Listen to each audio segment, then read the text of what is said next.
பண்ணு மன்னா. ஆனால் ஒரு வேளை இந்த பக்தி முடியறதுக்குள்ளே உனக்கு உயிர் படுத்தினால், இந்த ஜென்மம் முடிஞ்சு படுத்தினால், ஒரு ராஜாவை பார்த்து ரொம்ப நிதானமாக உனக்கு உயிர் படுத்தினான்னு பேசணும்னா அவருக்கு எவ்வளோ தைரியம் இருக்கும்? இன்றைக்கி யார்கிட்டையா நம்ம பேச முடியுமாண்ணா? என்ன இது, யாரை பார்த்து என்ன பார்ப்போம், கைது பண்ணிட்டு போடுவாப்போ. இவ்வளோ தான் இன்றைக்கி. நல்லது சொல்கிறதுக்கெல்லாம் காலமே இல்லை. இப்போ போயிடுவியான்னா என்ன, நெருப்புன்னு சொன்னால் நாக்கா வந்து போட போகிறது இல்லை, இவர் உட்காந்துருக்கு போகிறாரா? இல்லை அவர் தான் இருந்தாரா? ஏற்கனவே ஒரு ஸ்லோகத்தில் பார்த்தோம், புருகுத்சனை காணும், புரூரவசை காணும், அஜமஹாராஜாவை காணும், தசரதனை காணும், யாரை அம்பரீஷனை காணும், ராமனையே காணும். இந்த உலகத்தில் எல்லாரும் இருந்தார்னு வாழை தவிர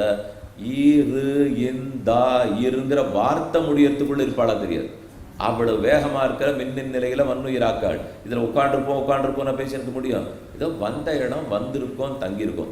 எண்ணி வரைக்கும் இடம் வாடகை கொடுக்காத விடுற அளவு இருப்போம், வாடகை கேட்டால் கிளம்பிடுவோம். இவ்வளவு தான் நம்ம வச்சுக்கலாமே தவிர, அதுதான் அந்த இடத்துல சொல்கிறார். அப்படி ஒரு வேளை நீ பக்தி பண்ணிட்டு இருக்கும்போது பக்தி யோகம்பு தீனியந்து ஒக்க கொரத கலது ಅಂತರಾಯಂಬು ನೊಂದಿನ ಪುನರ್ಭವಂಬು பொந்திஞ்சி மதிமுக்தி மரிமுக்தி சேர்சு. புனர்பவம்னா மீண்டும் பிறக்கிறோம் இல்லையோ. அந்தராயம்ங்கிறது இடவழி, நடுவில் வந்த இடைஞ்சல்.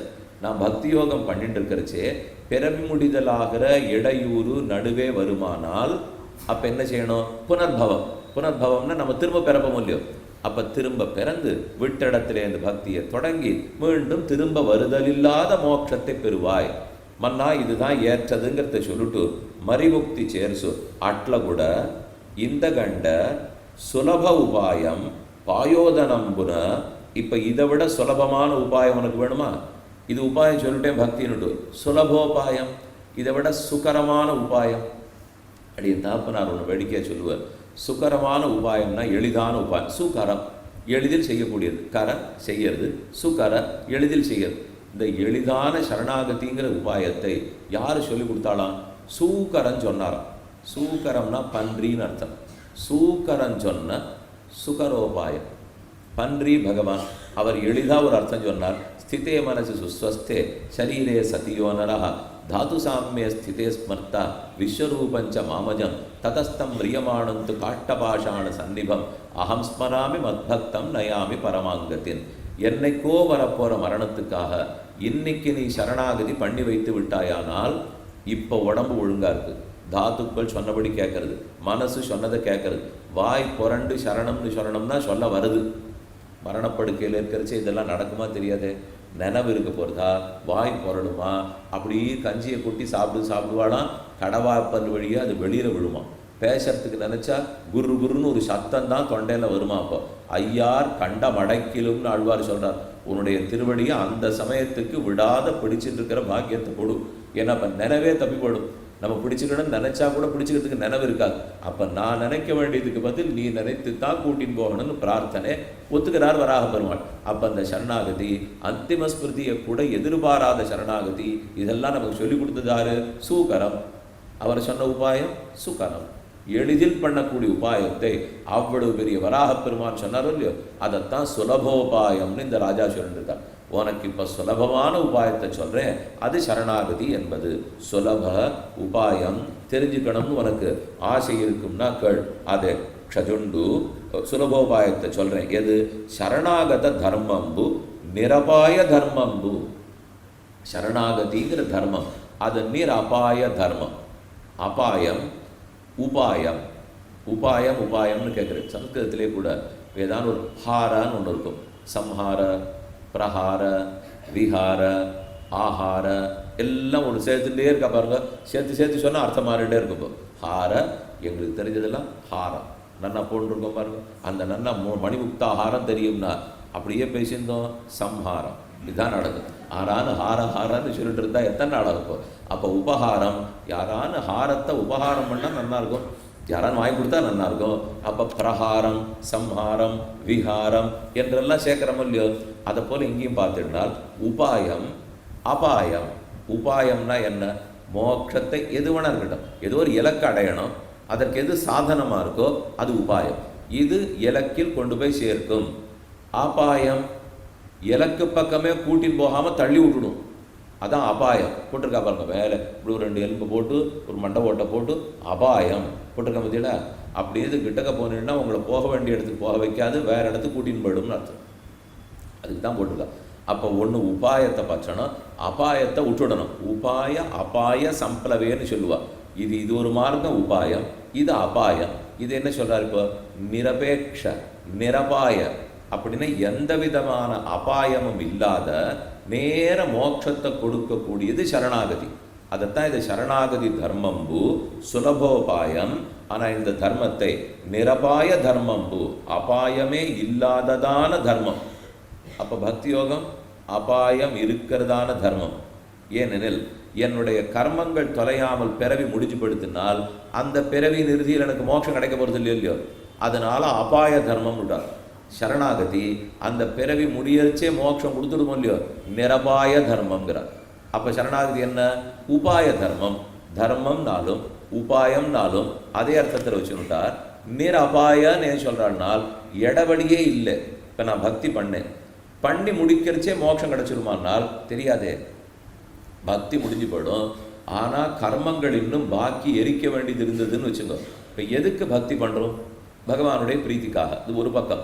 இன்னொரு பக்கம் உபாசனம் பண்ண நம்முடைய அனாதிகால கர்மங்கள் பிராரப்த கர்மங்கள் எரிஞ்சுட்டே வரணும்.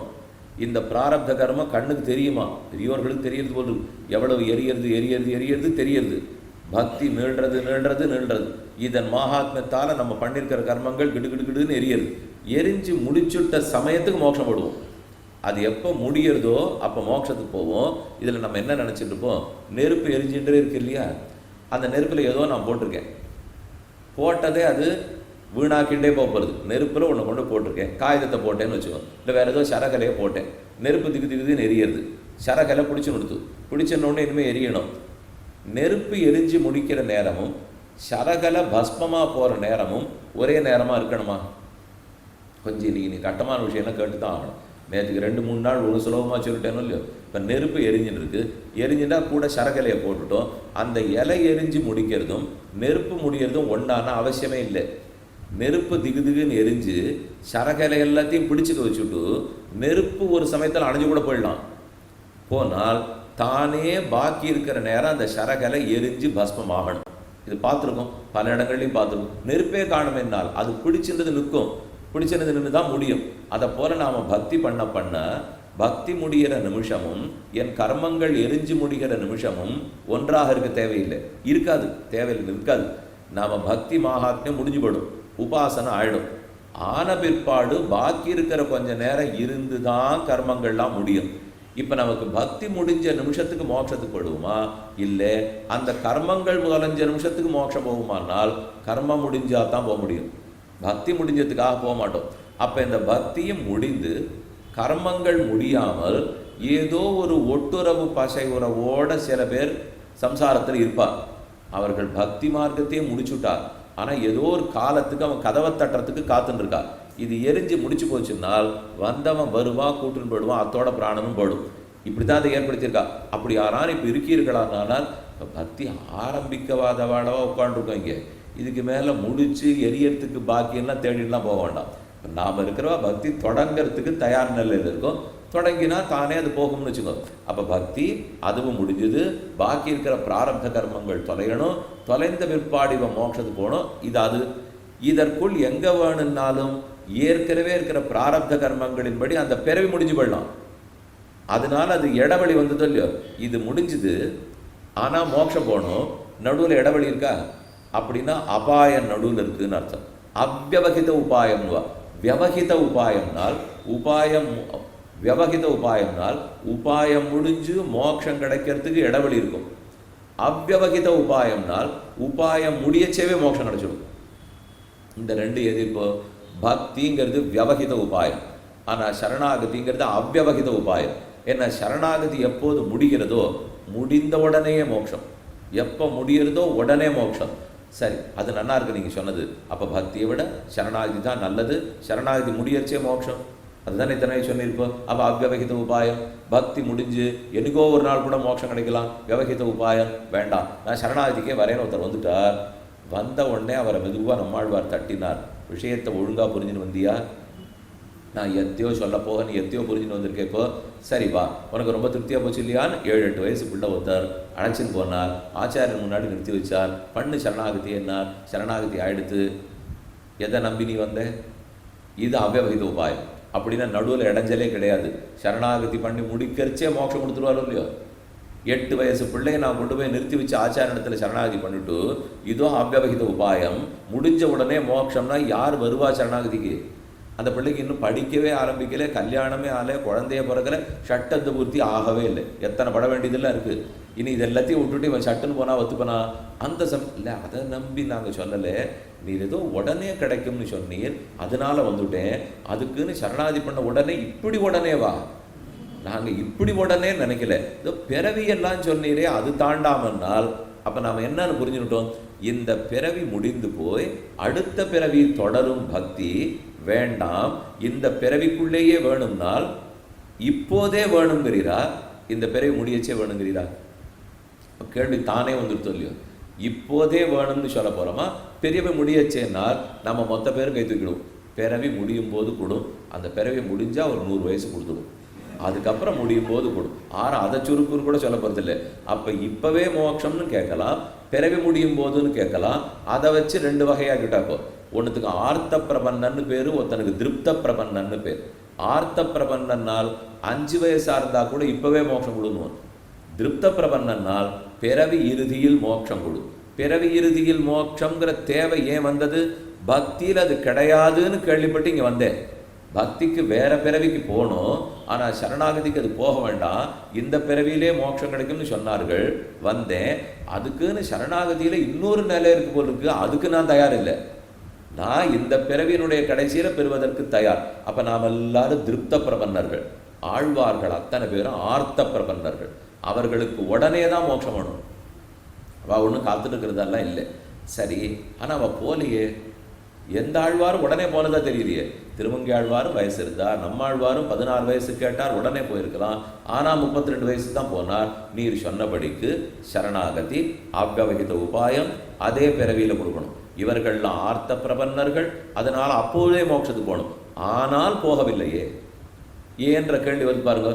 ஆழ்வார்களத்தாரும் அத்தனை பேருமே அப்போதே போகணும்னு நினச்சிட்டு இருந்தாலும் பகவத் சங்கல்பம் அவர்களுக்கு அப்போ கொடுக்கணும்னு இல்லை, அதனால கொடுக்கல. என்ன பண்ணாலும் அவர் சங்கல்பப்படி தான் போக முடியும். நான் இந்த சட்டத்திட்டங்கள்லாம் எத்தனை நாள் வேணால் இந்த 4 மணி நேரம் பேசலாமே தவிர அதுக்காக நான் போகிறதில்லை. அவர் எப்போ முடிவெடுத்து கொடுக்க போகிறாரோ அப்போ தான் போவேன். அவருக்கு ஒரு ஆசை, இவர்களை வைத்து சம்சாரிகளை திருத்த வேண்டும். இந்த ஆழ்வார்களை வச்சுன்னு தான் நான் பாட்டை வெளியிட்டாகணும், வைத்து கொண்டு தான் சம்சாரிகளை திருத்தணும்.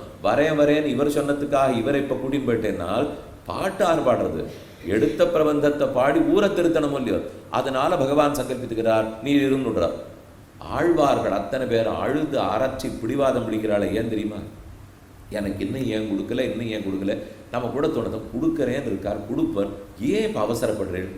இதே போல் நமக்கு ஒரு சாப்பாட்டு விஷயத்தில் ஏன் அவசரப்படுறீன்னு கேட்டு பாருங்க, ஒத்துப்போமோ? தூக்கம் வந்துருச்சுன்னா கேட்டு பாருங்க, ஒத்துப்போமோ? ஏதோ ஒரு சுகத்துக்கு ஒத்துப்போமா? அதுக்கெல்லாம் மட்டும் உடனே வேணும். ஆழ்வார் பகவத் சுகத்தை உடனே வேணும்னு கேட்டால் மட்டும் ரொம்ப பிடிவாதக்காரராக இருப்பார் பொருள் சார், விடாமல் நிர்பந்தப்படுத்துகிறார். அது ராமருக்கு வேற வேலை இல்லையா? ஆழ்வார் இப்படியே கேட்டுட்டு இருக்கலாமான்னு மட்டும் ரொம்ப நேரம் பேசிடுவோம். ஆழ்வார் ஏன் நிர்பந்தப்படுத்துகிறார் பாருங்க. அவர் முதல்லேருந்து புரிஞ்சின்றது கர்மஜான யோகத்தை விட பக்தி உயர்த்தின்னு சொன்னால் புரிஞ்சுட்டு ஆரம்பித்தேன். பக்தி யோகத்துலேயும் ஒரு நடு அந்தராயம் இருக்குது, இடைவெளி இடையூறு இருக்குது. ஏன்னா பிறவி மாறினாலும் மாறினவான்னு சொன்னால் சரணாகதிக்கு வந்துட்டேன். அந்த சரணாகதியும் தேகாவசானே முக்தி சாது, தேக அவசானத்தில் மோட்சம். இந்த தேகம் முடியும் போது மோட்சம்னார்கள், அது தாங்காதுன்னு சொல்லி ஆர்த்த பிரபன்னனானே. இதெல்லாம் புரிஞ்சு தானே இப்போ உங்ககிட்ட ஆர்த்தியோட பிரபத்தி பண்ணியிருக்கேன். அப்போதே மோட்சம் கொடுக்கணுமே, சட்டப்படிக்கு பார்க்க வேண்டியது எல்லாத்தையும் பார்த்துட்டேனே, எனக்கு இப்போ கிடைக்கணுமே, ஏன் கிடைக்கலேங்க அவள் தவிப்புக்கும். இவர் பக்தராக இருந்திருந்தா பிறவி மாறுன்னு புரிஞ்சுட்டு இருந்திருப்பார்.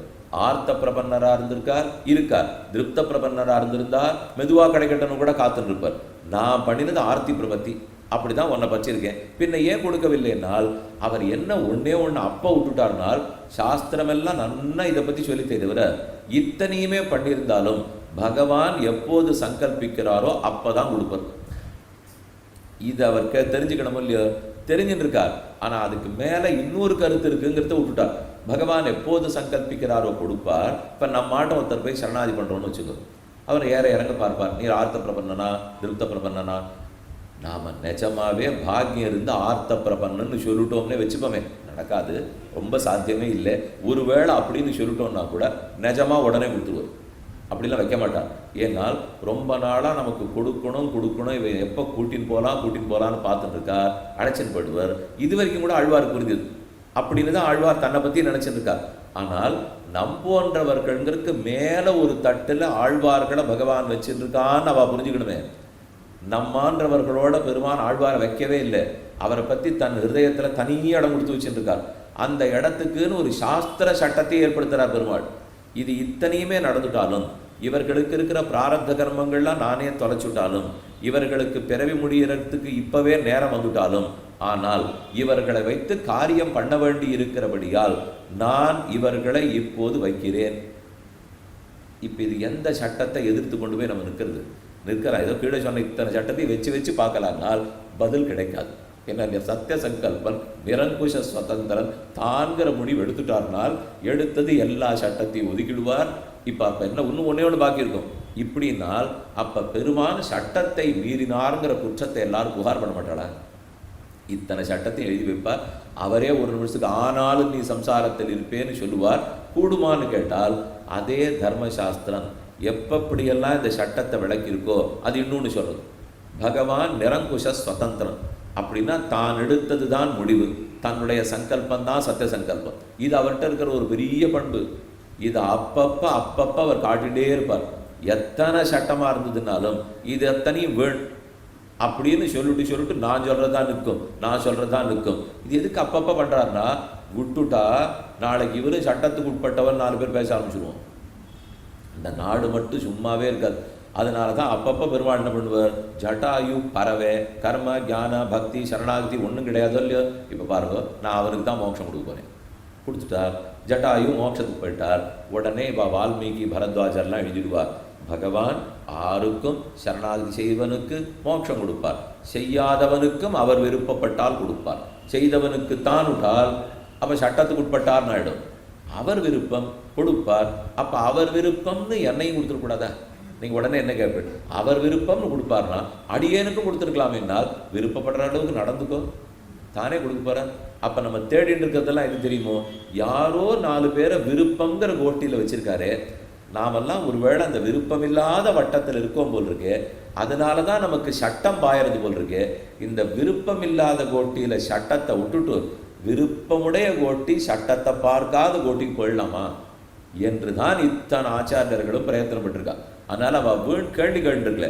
அது ஏன் அவனிடத்துல மட்டும் விருப்பத்தை வைத்தாயின்னு கேட்க போகிறோமா, அல்லது எதனாலேயோ அவர் அவங்கிட்ட பிரீத்தி காட்டுறாரே, அடியேன்னு அந்த பிரீத்திக்கு விஷயமாயிட்டா என்ன அப்படிங்கிறது நியாயமான சிந்தனையாக இருக்குமா? அது என்னம்மா நீர் எப்படி அவர்கிட்ட காட்டுவீர்னா கேட்டுட்டே இருக்க வேண்டியதான். இவன் 10 பிறவி எடுக்க போகிறான். இதுதான் நடக்க போகிறது, தவிர பதில் இவனுக்கு கிடைக்கவே போகிறதில்லை. அதனால் அவருக்கு யாரோ பிரியத்தமையேவகி வரணீயோ பவதி, பிரியத்தமனா ஒருத்தன் இருந்தால் அவனை பகவானுக்கு பிடிக்கிறது. இதைத்தான் இந்த சுவாமி அழகாக புரிஞ்சுட்டு நிரபேட்ச உபாயம், நிரபாய உபாயம், நடுவில் இடைஞ்சல் இல்லாத உபாயம். நல்ல யாருமே நடுவில் இடைஞ்சல் இல்லாதன்னு சொல்லச்சே சரணாகதி ஆனால் மோட்சம் கிடைச்சிடும், உண்மைதான்.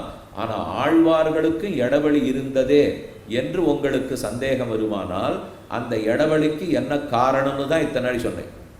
ஒரே வார்த்தையில் ஞாபகம் வச்சுக்கணும், பகவத் சங்கல்பம் காரணம்.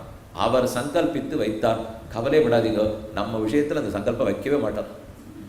ஏன்னா 150 வருஷம் வச்சாலும் ஆழ்வார் விடாமல் போனோம்னு சொல்லுவார்னு தெரியும். நம்மளை எங்கேயானு ஒரு நாள் கூட கீழே வச்சுட்டார் அவர், இவன் திரும்பிட்டான்னா. அதனால தான் வைக்கவே மாட்டார். சுவாமி இவன் வாயை திறக்கறச்சேவே மோன்னு இவன் ஆரம்பிச்சு மோட்சம் தானே வான்னு அடிச்சுட்டு போடுவோம். ஏன்னா அப்படி கூட்டின்னு போனா தான் இவன் வருவனே தவிர. அதனால நம்ம கூட்டின்னு போகிற பிரகாரமே வேறு, ஆழ்வார்கள் அழைச்சின்னு போகிற பிரகாரமே வேறு. ஆக இதுலேயே தெரிஞ்சுக்கிறது, இப்படி சுலபோபாயம். எது சுலபமான உபாயம்னால் சரணாகத தர்மம்பு நிரபாய தர்மம்பு அணி பரிணதாந்தா. இதுதான் எப்போது கடைசி வரை நிற்கக்கூடியது. அதனிக்கு இன்னும் சொல்ல பாருங்க, இந்த சரணாகதி உபாய் எங்கே சொல்லப்பட்டிருக்கு தெரியுமோ? இப்போ பெரியாழ்வார் இவனுக்கு சரித்திரம்லாம் சொல்லிட்டார், சரணாகதி தான் சிறந்ததுன்னார். மன்னனுக்கு இன்னும் புரியல, இதற்கு பிரமாணம் இருக்கிறதா? சரணாகதி தான் பண்ணணுங்கிறதுக்கு எங்கு சொல்லப்பட்டிருக்கு. எனக்கு பிரமாணத்தை மூலத்தை காட்டும்னால் வேதத்திலேருந்தே மூலத்தை சொல்றார். ஏன்னா வேண்டிய வேதங்களோதி விரைந்து கிழியறுத்தான் இருக்கும் இல்லையோ, குருமுகம் அதனதீத்திய பிராக வேதானசேஷான்னு தான் ஸ்லோகம். அதுக்கு தான் அதனிக்கு மூலமந்திர பூர்வம்புగా ద్వయము பிரசாதிஞ்சி பாகவத பிரதானுன் காவிஞ்சின. மூலமந்திரத்தை முன்னிட்டு கொண்டு துவய மகாமந்திரத்தை அவனுக்கு உபதேசித்தார். இவ்வளவு தெளிவாக இருப்பார்கள். அப்போ இந்த இதெல்லாம் அவனுக்கு உபதேசித்தார்ங்கிறதுல அந்த ராஜா எழுதிட்டு இருக்கிறது ஒரு ராஜா, எழுதிட்டு இருக்கிறவர் கிருஷ்ணதேவராயர். ஆனால் இப்போ மத்ஸ்யத்வஜன்கிற வல்லபதேவனுக்கு பெரியாழ்வார் மதுரா நகரத்தில் உபதேசிருக்காருங்கிற கதையை இவன் சொல்லிட்டு இருக்கான். போ சொல்லிட்டு இருக்கிற ராஜா கிருஷ்ணதேவராயர். அதனால தான் அவனுக்கு உபதேசித்தார்னு வருது. மூல மந்திரத்தை முன்னிட்டு கொண்டு துவய மகாமந்திரத்தை உபதேசித்தார். இங்கே தான் நம்முடைய பிரதான பிரதிதந்திர அர்த்தம் பார்க்க போகிறோம். இந்த சம்பிரதாயத்துக்கே பிரதானமான அர்த்தம் சரணாகதி, நிரபாய உபாயம். சரணாகதிங்கிறது தான் இடவழி இல்லாத, எந்தவித அந்தராயம் இடைஞ்சல் இல்லாத உபாயம். பகவானுடைய திருவடிகளே பற்றுகிறோம். அதற்கு பிரமாணம் வேணுமே. நமோ நாராயணாயாங்கிற மூலமந்திரம் ஸ்ரீமன் நாராயண சரணம்னு தொடங்கி ஸ்ரீமதே நாராயணாய நமகான்னு முடிகிற துவயமகாமந்திரம். இவ்விரண்டையும் பெரியாழ்வார் பாண்டியமன்னவனுக்கு உபதேசித்தார்னால் அப்போ அன்னைக்கு அந்த உபதேசத்தை பெற்றுக்கொண்டு பஞ்சசம்ஸ்காரம் பெற்று பரமசிவையிட்டவனா அந்த மன்னன் ஆயிருக்கணும். இல்லைன்னா உபதேசிக்க மாட்டான். மந்திரோபதேசம் பண்ணுறாள்னாலே பஞ்சசம்ஸ்காரத்தின் ஒரு அங்கம்தான் மந்திரோபதேசம். திருமந்திரம், துவயம், சரமஸ்லோகம் இதை உபதேசித்திருக்கா. இதை அவர் கேட்டுவிட்டார். அடுத்த வரி எப்படி வைக்கிறார் பாருங்க. இப்படின்னு சொல்லி பரமசிவையிட்டவன் அவன் ஆக்கிவிட்டார். இதற்கு ரெண்டு பேரும் சேர்ந்து உடனே பெரியாழ்வார் இப்போ மாறி இருக்கிற பாண்டிய மன்னவன் ரெண்டு பேரும் சேர்ந்து பகவானை ஸ்தோத்திரம் பண்ணி முடிக்கிறார். வகுடாலங்கிருத்த யோகி ஹிருநிலைய. வகுடாலங்கிருத்த யோகின்னா நம்மாழ்வாரோ இல்லையோ, வகுடமாலை தரித்தவர் நம்மாழ்வார், வகுடாபரணர். வகுடாபரண யோகி ஹிருநிலையர், அவருடைய இதயத்தை தனக்கு கோயிலாக கொண்டிருப்பவனே. இதுதான் பெரியாழ்வார் இப்போ அவனுக்கு சொல்லி கொடுத்து ஸ்தோத்திரம் பண்ண சொல்றார். அந்த மன்னவன் சொல்றார், நம்மாழ்வாருடைய ஹிருதயத்தை இருப்பிடமாக கொண்டு எப்போதும் உரையும் எம்பெருமானே தேவரீருக்கு வணக்கம் நாள். அப்போ இது இத்தனைக்கும் பிரமாணம் வழிகாட்டி பிரபன்னஜன கூட்டஸ்தரான நம்மாழ்வார்னு அர்த்தம். பிரபன்ன ஜனங்கள் அத்தனை பேருக்கும் தலைவராரு நம்மாழ்வார். அவர் தான் சரணாகதி சாஸ்திரத்தை விரித்துரைத்தார். அதனால தான் பெரியாழ்வார் உடனே அந்த விஷயத்தை சொல்றார். வகுடாலங்கிருத்த யோகிகளின் நிலைய, இப்படிப்பட்டவனே தேவரீர் அடியனுக்கு அனுகிரகிக்க வேண்டும். நம்மாழ்வார் அகரகில்லே நிறையுமென்னு அலர்மேல் மங்க புறமார்பா நிகரில் புகழாய் உலகம் முன்னுடையாய் என்னை ஆழ்வானே நிகரில் அமரர் முனிக்கணங்கள் விரும்பும் திருவேங்கடத்தானே புகழும் இல்லா வடியேன் உன் அடிக்கீழ் அமர்ந்து புகுந்தேனே என்று பிரார்த்திச்சிருக்கார். அது சரணாகதிக்கு ஆழ்வார் பாட்டு பிரமாணம். மூலமந்திரத்தில் சரணாகதி இருக்கா, துவயத்தில் சரணாகதி இருக்கான்னா இருக்கிறதே அதுதான். நமஹா நமஹா, நான் என குறித்தானவன் அல்லேன், அடியேன் தேவரீர் குறித்தானவன். இதுதான் சரணாகதி. என குறித்தானவன் சொன்னால் எம் முயற்சியில் மோட்சம் போகிறேன்னு அர்த்தம். நான் என்னுடையவனே அல்லேன், அடியேன் தேவரீருடையவன். தேவரீர் தான் ரட்சிக்கணும். மோட்சத்துக்கு உபாயத்தை தேவரீராத்தான் இருக்கணும், நம்ம இடத்துல இல்லை. நமஹா நமஹான்னு ஒரு சொல்லா சொன்னா கைகூப்பு செய்கை வணக்கம். ந மகான்னு பிரிச்சினால் நான் என்னுடையவன் அல்லேன்னு அர்த்தம். மகானா நான் என்னோடவன். மம மே மகா, நான் என்னோடவன். ந மகா, நான் என குறித்தேன் அல்லேன், அடியேன் தேவரீருக்குரியவன் சமர்ப்பிச்சு விடுறானோ இல்லையோ. இதைத்தான் பரநியாசங்கிறோம், ஆத்ம சமர்ப்பணங்கிறோம், பிரபத்திங்கிறோம், சரணாகதிங்கிறோம். இத்தனை சொல்றது எந்த எழுத்துக்குள்ள அடக்கம்? இந்த ரெண்டே எழுத்து சொன்ன நமஹா. ரொம்ப சின்னதாக இருக்கேன்னால, சின்னதாக இருக்கிறதுல தான் எப்பவும் பெரியான அர்த்தங்கள்லாம் இருக்கும். நம்ம எதுவும் பெருசாக தேடிட்டே இருப்போம், ஒன்றும் கிடைக்காது. எது ரொம்ப சூக்ஷ்மமாக இருக்கோ அதுக்குள்ளே தான் எல்லா அர்த்தமும் அடங்கியிருக்கும். அப்போ நமஹாங்கிறதே அடியேன் எனக்குரியவன் அல்லேன் தேவரீருக்குரியவன். நாராயணாயனால் அது கைங்கரிய பிரார்த்தனை. சரணாகதி பண்ணுறது நமஹா.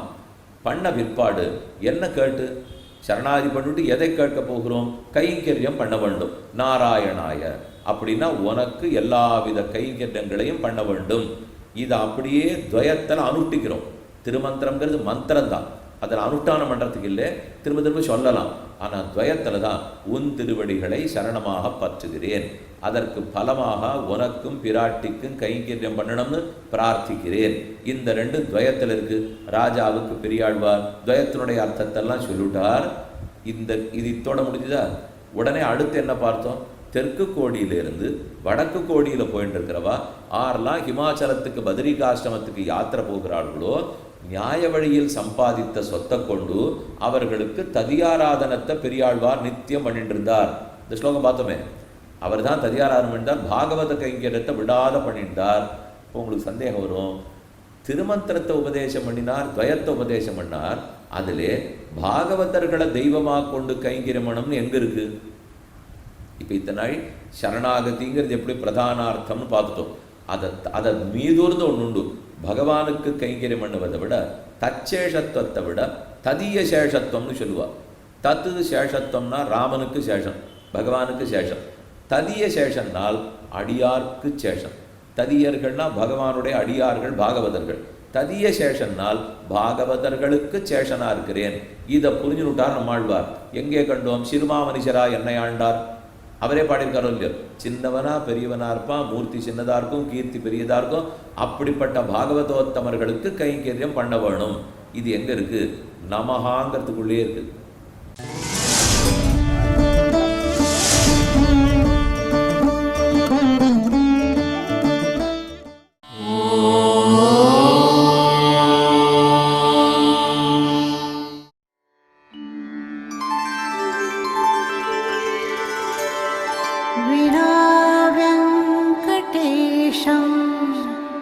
ननाथो ननाथः सदा वेङ्कटेशं स्मरामि स्मरामि.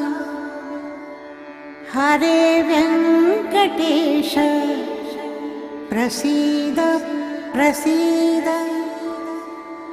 प्रियं वेङ्कटेश प्रयच्छ प्रयच्छ.